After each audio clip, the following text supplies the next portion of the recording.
Michelle Phillips is the last living member of the legendary folk rock band, the Mamas and the Papas. In the 1960s, the band was a chart-topping sensation, capturing the hearts of audiences everywhere. But in 1966, the band hit an unexpected bump when Michelle was fired by her own husband, John Phillips. According to official accounts, the reason was because of her alleged affair with Gene Clark. But was there more to her firing than met the eye? And why, after the Mamas and the Papas broke up in 1971, did Michelle's solo career not achieve the same level of success? Join us as we delve into her story, with some rare photos thrown in for good measure. Michelle Phillips was born on June 4th, 1944 in Long Beach, California to Joyce Leon, an accountant from Canada, and to Gardner Burnett Gilliam, a merchant mariner from San Diego. She had one older sister, Russell Ann. When Michelle was 5 years old, her mother died of a brain hemorrhage, having suffered earlier from rheumatic fever.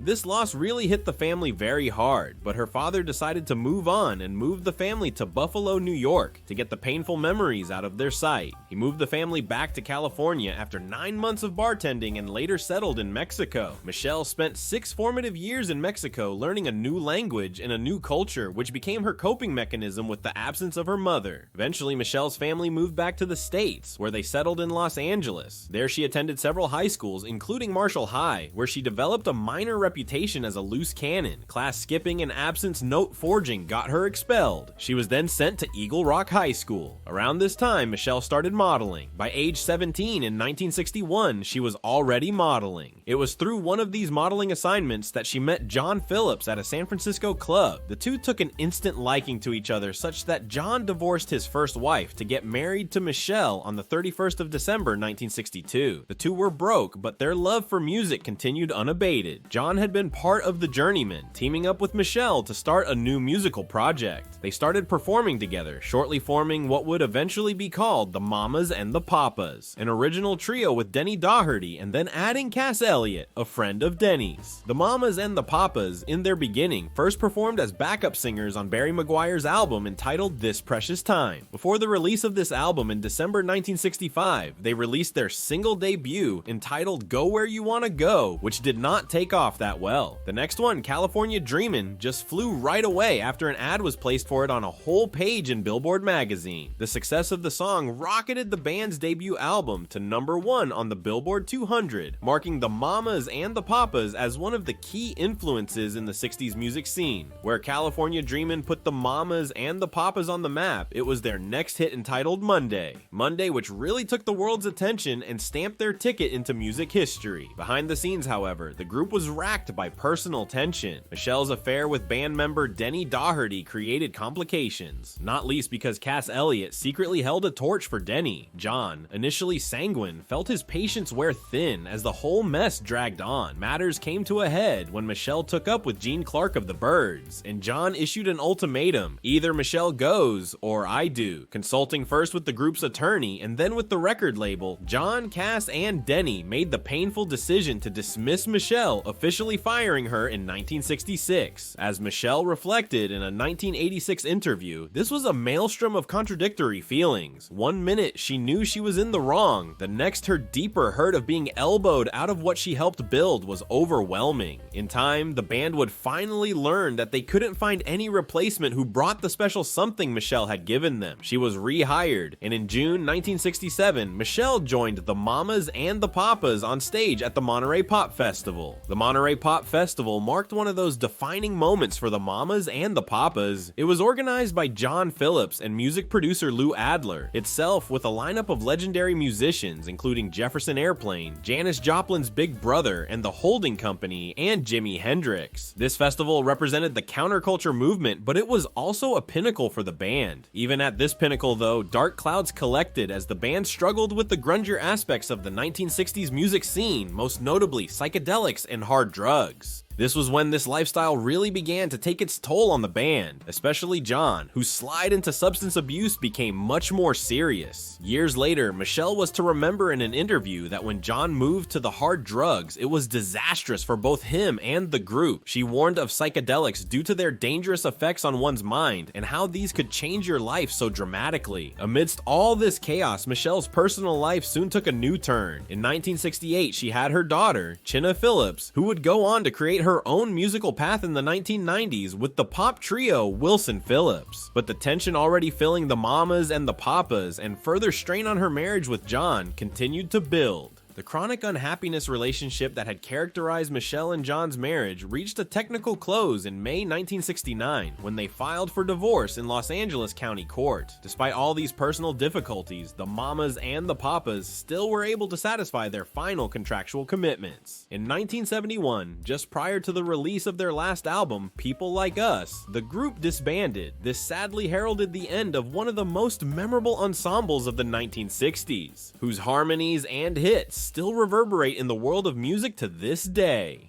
After the breakup of the Mamas and the Papas, Michelle Phillips ventured into acting. She started an acting course in Los Angeles and wasn't long in taking on her first on-screen role in Dennis Hopper's The Last Movie. The same year, she also married Hopper on October 31st, 1970, but the promise of a new career as an actress still harbored skeptics in the industry. There was the general feeling, as Michelle later remembered in interviews, that this was just a girl singer wanting to act, something not looked upon too well within either community. Yet Michelle was determined to show her mettle. She did everything it took to wake up early, memorize lines, and put on a great show. Her persistence won her a significant role in the highest-grossing film, Dillinger. This proved to be a turning point in Michelle's acting career, since this tested that she could hold her own in Hollywood outside of her music background. Her acting career continued to hum as she landed roles in TV series such as Knots Landing, where she became a recurring and remained with the series until 1993.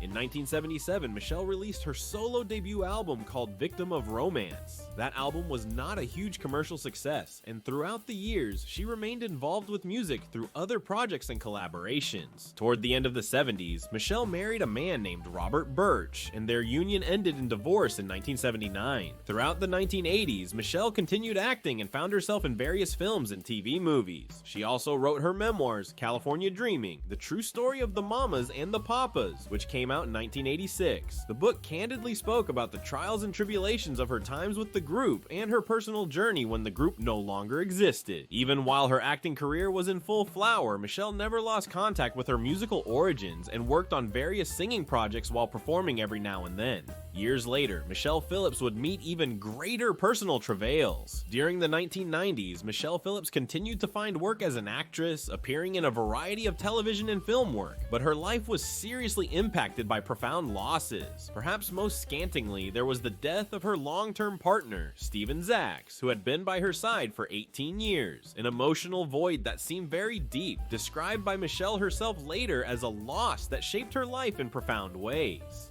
The ache of Steven's loss echoed through her life, reminding her of just how fragile that thread of human contact was and how critical it was never to let go of the love of others. Despite these hardships, Michelle's resilience remained unshaken. Her strength became even more apparent as she navigated these personal trials while continuing to focus on her career and family. Throughout her life, she had weathered the storms of fame, broken relationships, and family struggles, emerging each time with a sense of determination that few could match. Until today, Michelle Phillips remains the sole living legend of the Mamas and the Papas, with a signature mark she left in the world of music. Much of being her does summarize into her work both as an actor and a musician, but Michelle Phillips's life itself depicts her better. She seamlessly moved into an open relationship betrayal and drug-filled life of the 60s to a duty-bound mother and family woman. Her daughter, 𝐒𝐿 Phillips, would later go on to have her successful pop trio in Wilson Phillips, and Michelle played an important role in molding her daughter's upbringing with love and care. Michelle's legacy isn't just about the fame and recognition she earned as part of one of the most iconic bands of the 1960s. Rather, it is about her transformation from hedonism into deep personal growth and resilience. Michelle Phillips has demonstrated through all ups and downs that the human spirit is capable of immense change and strength, and it is very well possible to emerge as stronger after all difficult challenges that life may throw at an individual. So if you enjoyed this video, you might want to take a look at the next one right in front of your screen. Do not forget to hit the like button and subscribe for more stories about iconic figures from the world of music and cinema. See you in the next video.